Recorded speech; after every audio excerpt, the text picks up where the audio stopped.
Hello friends, हमारा प्रश्न है यदि 3 नल एक साथ खोले जाए तो एक टंकी को 3 घंटे में भरते हैं।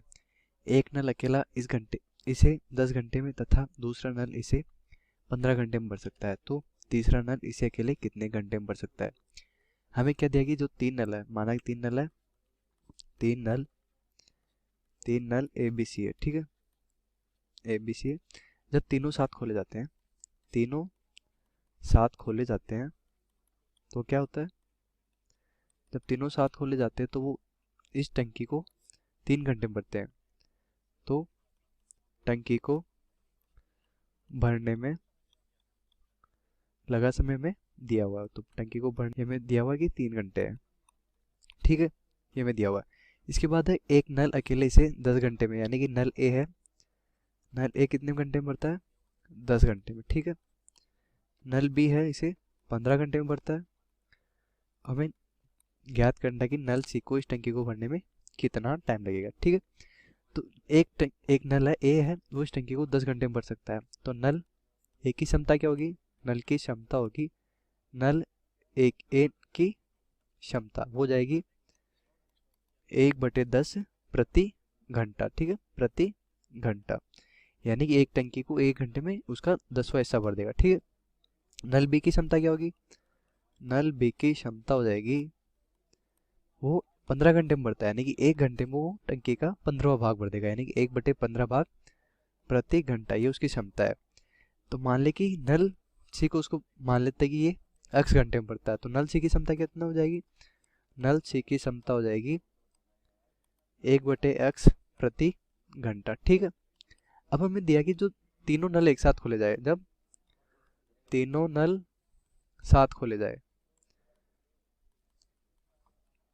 तो उनको भरने में कितना समय लगता है, वो 3 घंटे, यानी कि 3 घंटे के लिए नल खाली छोड़े जाते हैं।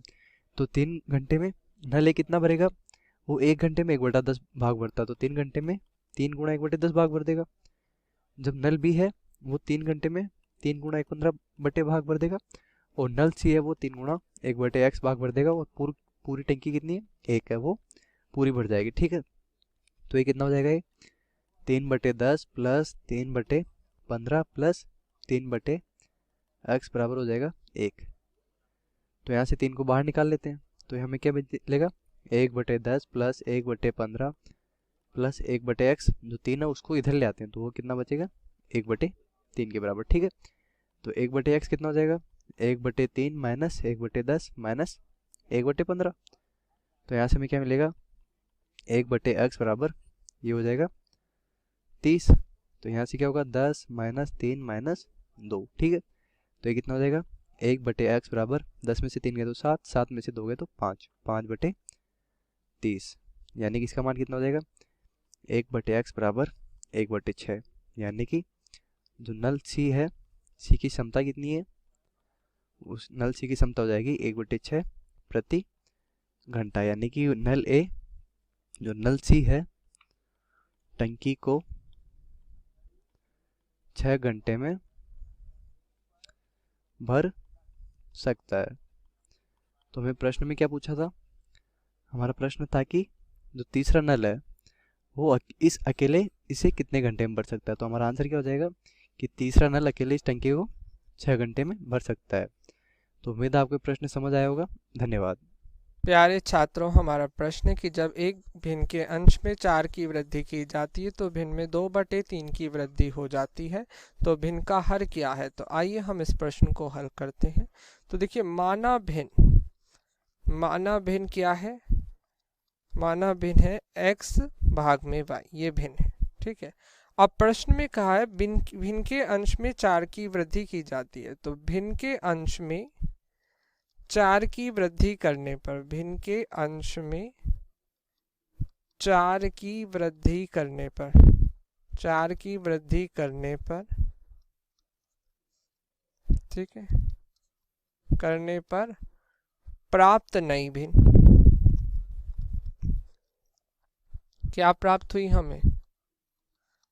हमें जो नई भिन्न प्राप्त हुई x + 4 भाग में y, ठीक है। अब प्रश्न में कहा, प्रश्नानुसार भिन्न के अंश में 4 की वृद्धि करने पर प्राप्त नई भिन्न बराबर है x बटे वाई प्लस 2/3, क्योंकि प्रश्न में कहा है कि भिन्न में 2/3 की वृद्धि हो जाती है, अर्थात पुरानी भिन्न में अगर 2/3 जोड़ देंगे तो वो बराबर हो जाएगा कि अंश में 4 की वृद्धि करने पर प्राप्त नई भिन्न के। ठीक है, तो इस प्रकार हम इसे क्या लिख सकते हैं, x भाग में y, ठीक है, प्लस 4 भाग में y बराबर x भाग में y प्लस 2/3। ठीक है, या x बटे y से x बटे y कट गया। ठीक है, तो यहाँ से आ गया 4 भाग में y बराबर 2/3, या y बराबर आ गया 4 गुणा 3 भाग में 2, या 2 दूनी 4, या y बराबर आ गया 6। और y क्या था हमारा, हर, तो हर हमारा यहाँ से आ गया 6। ठीक है, और यही आपके इस प्रश्न का उत्तर। और b के लिए हल कीजिए। यहाँ दो समीकरण हैं, 2 की घात a प्लस 3 की घात b बराबर 17 और 2 की घात a प्लस 2 माइनस 3 की घात b प्लस 1 बराबर 5। ठीक है, तो पहला समीकरण है जो हम यहाँ लिखते हैं, इसे हम कहेंगे समीकरण 1। ठीक है, दूसरे समीकरण को दोस्तों देखिए हम कैसे लिख सकते हैं। आप 2 की घात a प्लस 2 को कैसे लिख सकते हैं, 2 की घात a गुना 2 की घात 2 लिख सकते हैं इसे, है ना। तो यहाँ से यह बन जाएगा 4 गुना 2 की घात a, यह बन जाएगा आपके पास। इसे मैं अच्छी तरह लिखूं यदि, तो 4 गुना 2 की घात a यहाँ पे आएगा ना। तो इसी तरह और हम क्या लिख सकते हैं, यहाँ से 3 की घात b प्लस 1 को आप लिख सकते हैं 3 गुना 3 की घात b दोस्तों। ठीक है, तो यहाँ से हमारा यह दूसरा समीकरण क्या बन गया आपका, 4 गुना 2 की घात a माइनस 3 गुना 3 की घात b बराबर 5। ठीक है, ऐसे का समीकरण 2। अब हम क्या मान ले, 2 की घात a को x मान ले और 3 की घात b को y मान ले। तो यह समीकरण देखिए क्या बन गया आपके, x प्लस वाई बराबर 17 और 4x माइनस 3y बराबर 5। ठीक है, अब इन्हें हमें हल करना है। तो पहले यहाँ से देखिए आपको x मिला 17 माइनस y, ठीक है ना, इस पहले समीकरण से तो इसे हमने दूसरे में रख दिया, तो आपको मिला 4 गुना 17 माइनस y माइनस 3y बराबर 5। ठीक है, तो यह 17 गुना 4 आपका कितना आ जाएगा, यहाँ से 68 माइनस 4y माइनस 3y बराबर 5। तो यहाँ से आपका आया 63 बराबर 7y, यानी y आया आपका दोस्तों 9। ठीक है, तो y 9 आ गया। तो x आपका कितना है, 17 माइनस y, यहाँ से देखिए तो x आ गया आपका 17 माइनस 9 यानी 8। ठीक है, तो अब x और y हमने क्या माने थे, 2 की घात a आ गया आपका x के बराबर माना था, तो 8। तो यानी दोस्तों यहाँ से सीधा सीधा हमें पता चल रहा है, क्योंकि 8 को हम लिख सकते हैं क्या, 2 की घात 3, तो आपका a 3 आ गया। इसी तरह y 9 आया था और y हमने माना था 3 की घात b, तो वह 9 के बराबर, यानी 3 की घात 2 लिख सकते हैं 9 को, तो आपका b निकल के आया दोस्तों 2। ठीक है, तो सवाल में a और b निकालने थे, a आया 3 और b आया 2। धन्यवाद।